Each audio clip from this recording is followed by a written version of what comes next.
مساہرت کا مسئلہ. مساہرت ایک سینسٹیو ایشو ہے.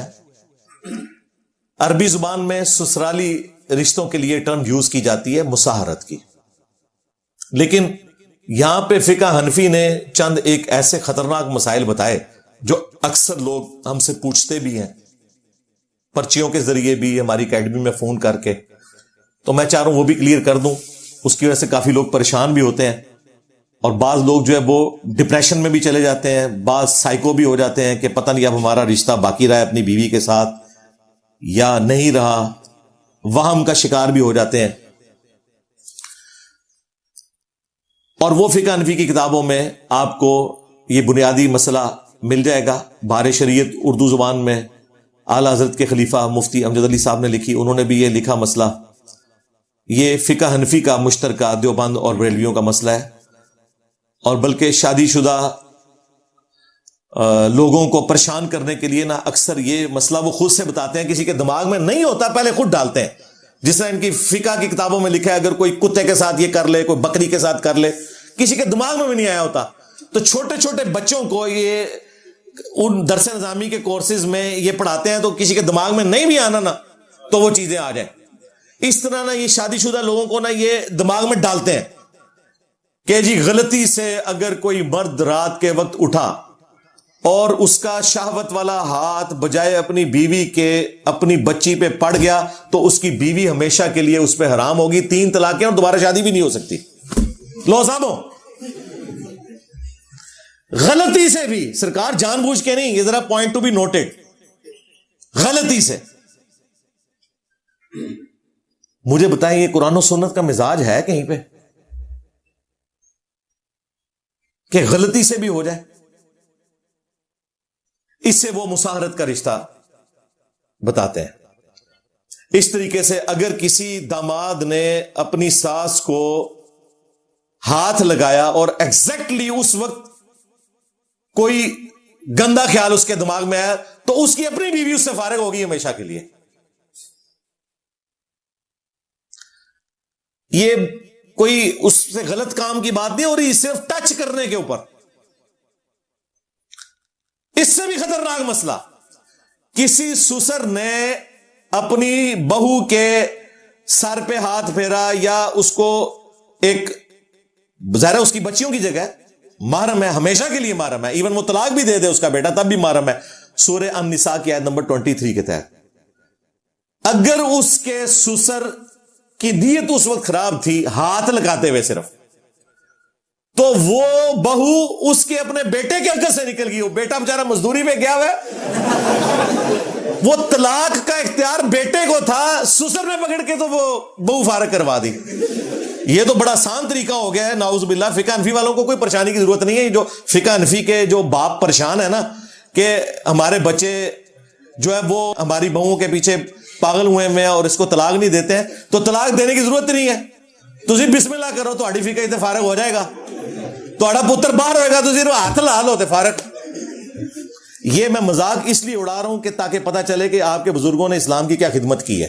لو سامو ہوں من دسو کہ میں ہوں یہ کیا کرا کہ بابے تے شاہی کوئی نہیں، یا یہ کیا کرا کہ بابے تے بڑی پیڑی شاید ہے. وہ کو نواں شعر میرے کو کٹاڑا ہے انہوں نے.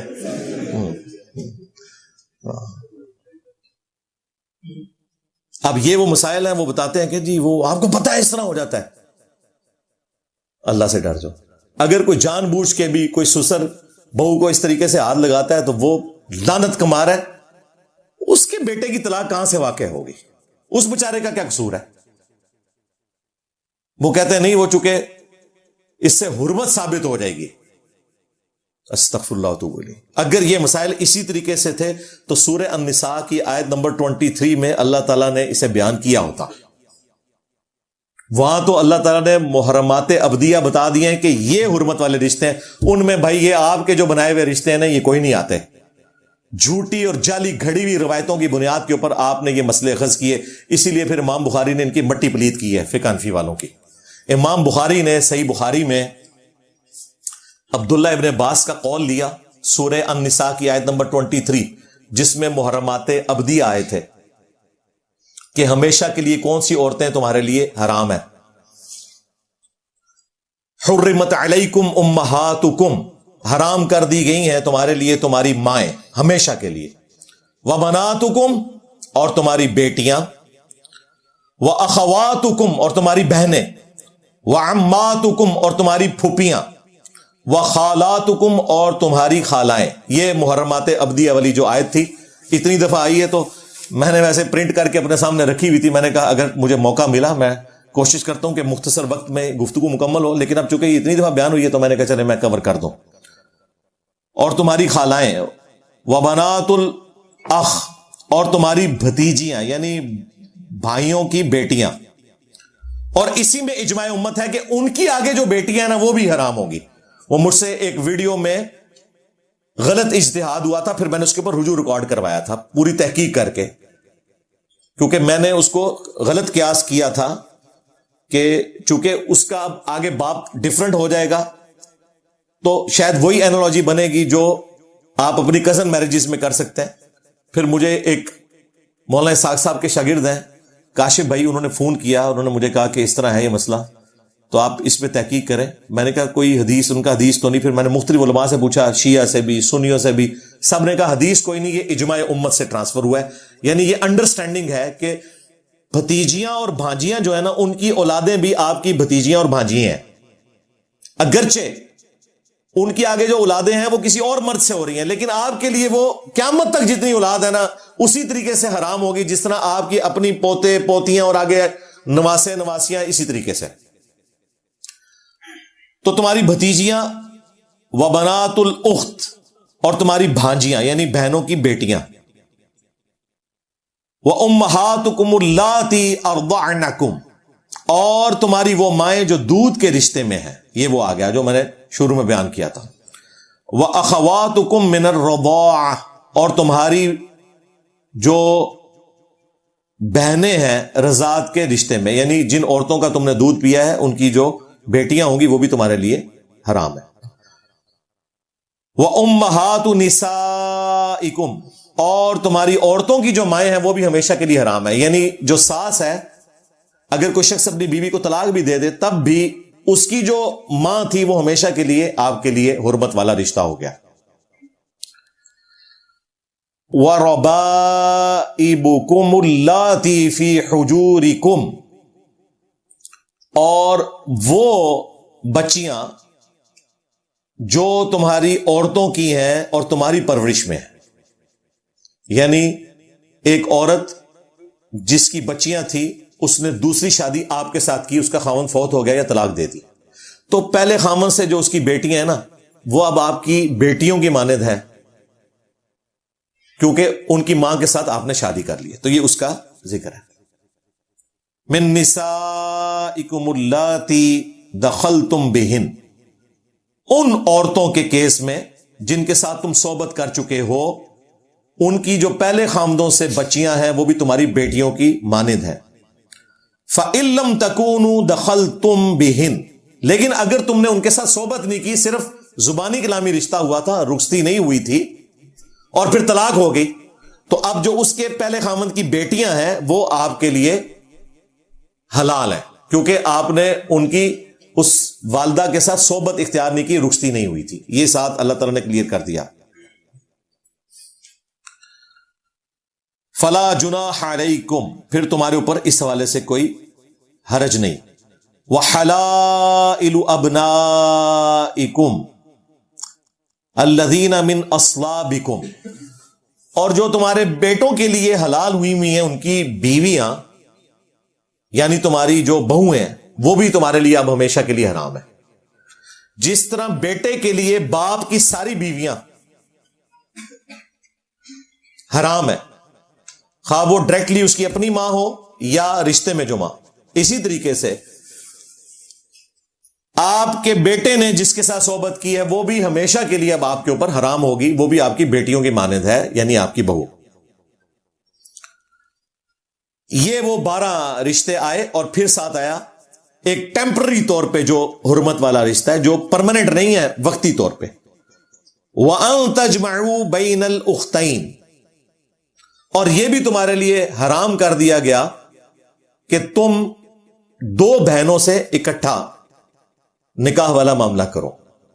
یہ اب عارضی ہے. اگر آپ کی بیوی فوت ہوگی تو آپ اپنی سالی سے شادی کر سکتے ہیں, لیکن بیک وقت کوئی اپنی سالی کے ساتھ اور بیوی کو رکھتے ہوئے شادی نہیں کر سکتا. یہ وقتی طور پہ حرام ہے.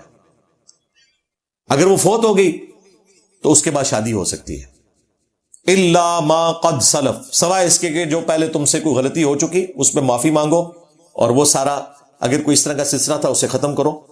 ان اللہ کان غفور الرحیم, بے شک اللہ تعالیٰ بخشنے والا مہربان ہے. یہ پارہ نمبر 4 کی آخری آیت ہے, سورۃ النساء کی آیت نمبر 23 ہے. اس کے بعد پارہ نمبر 5 شروع ہوتا ہے.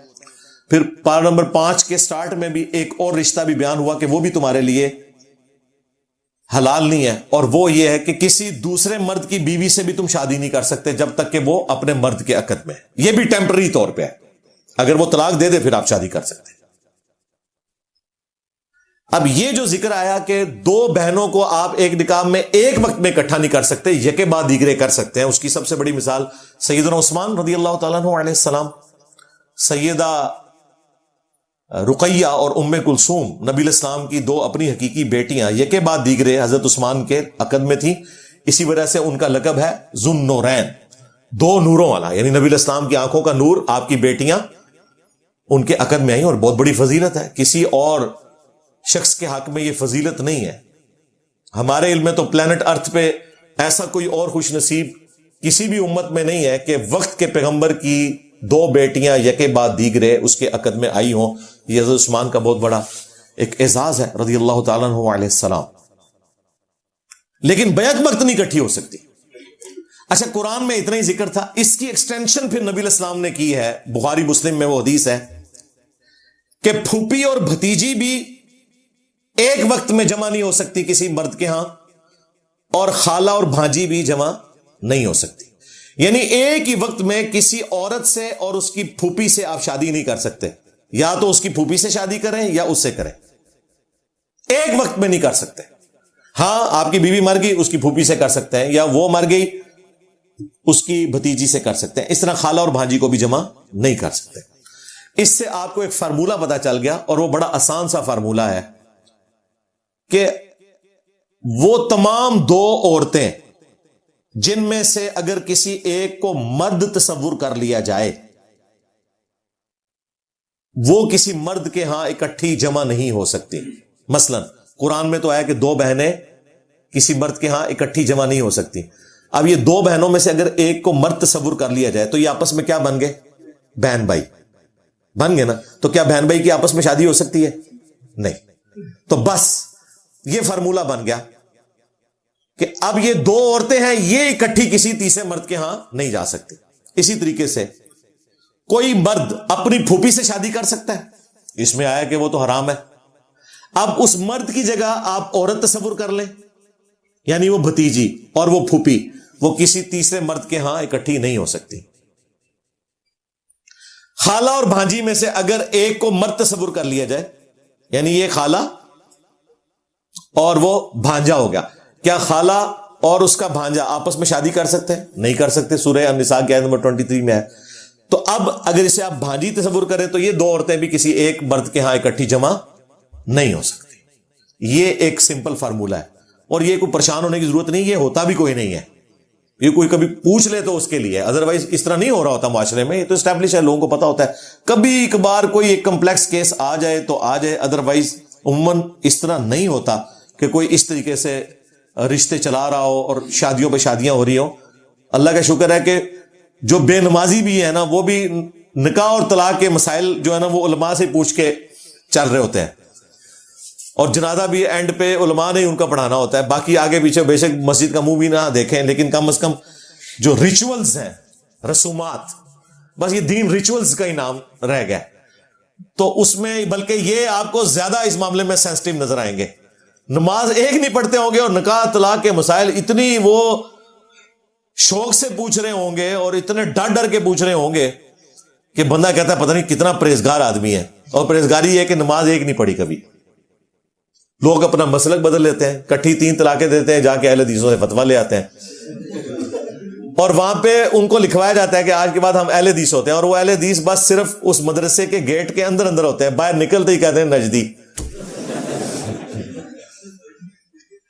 تو یہ اس قسم کے فتوے نہ لیا کریں. وہ جس طرح حنفی دیوبندی بریلوی حلالہ کرواتے ہیں نا, تو یہ اہل حدیث حرامہ کروا رہے ہوتے ہیں. کٹھی 3 طلاقیں واقع ہوگی بھئی, اب دوبارہ شادی نہیں ہو سکتی. ہاں, اس پہ بالکل اہل سنت کا اتفاق ہے. ایک الگ سے ٹاپک ہے, میں نے اس کو بریف کیا ہوا ہے. تو یہ اس قسم کے فتوے نہ لیا کریں. ہماری اکیڈمی میں لوگ فون کر رہے ہوتے ہیں, ہم انہیں کہتے ہیں بھائی چونکہ جوڈیشری کا کیس ہے, آپ علماء کے پاس جائیں, ان کے سامنے اپنے مسائل رکھیں اور ان سے ریٹن میں فتویٰ لیں. ہم آپ کو مسئلہ بتائیں گے بھی نا, تب بھی وہ آپ کے کسی کام کا نہیں ہے, کیونکہ ون سائیڈڈ آپ فتویٰ پوچھ رہے ہیں نا, دوسری پارٹی تو ہمارے سامنے نہیں ہے. اس طرح کے جب نکاح طلاق کے مسائل ہوں, دونوں پارٹیاں کسی عالم کے سامنے بیٹھیں, دونوں کی سٹیٹمنٹس ریکارڈ ہوں, پھر کسی مسئلے تک پہنچا جائے گا. نکاح کے کیس میں کیا فون پہ پوچھ رہے ہوتے ہیں کہ جی میں اس عورت سے شادی کرنے لگا ہوں تو بس اجازت ہے جی؟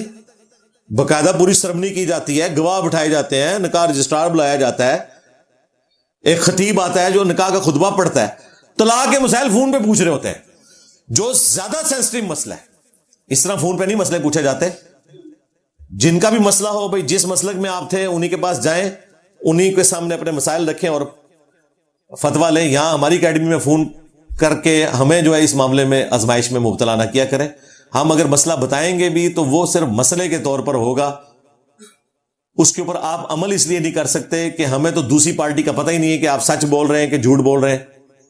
تو اس طریقے سے فتوے والا معاملہ ویسے بھی ریٹن میں ہوگا, اور ریٹن والا جو اتھارٹی ہے وہ ہمارے پاس ہے بھی نہیں ہے, نہ ہم اسے پریکٹس کرتے ہیں. ہم صرف دینی مسائل بتاتے ہیں. ریٹن میں فتووں کے لیے علماء جو ہے ان سے رابطہ کریں جن کے پاس یہ اتھارٹی ہے کہ وہ آپ کو لکھ کے پورے شواہد کی بنیاد کے اوپر فتویٰ دیں گے.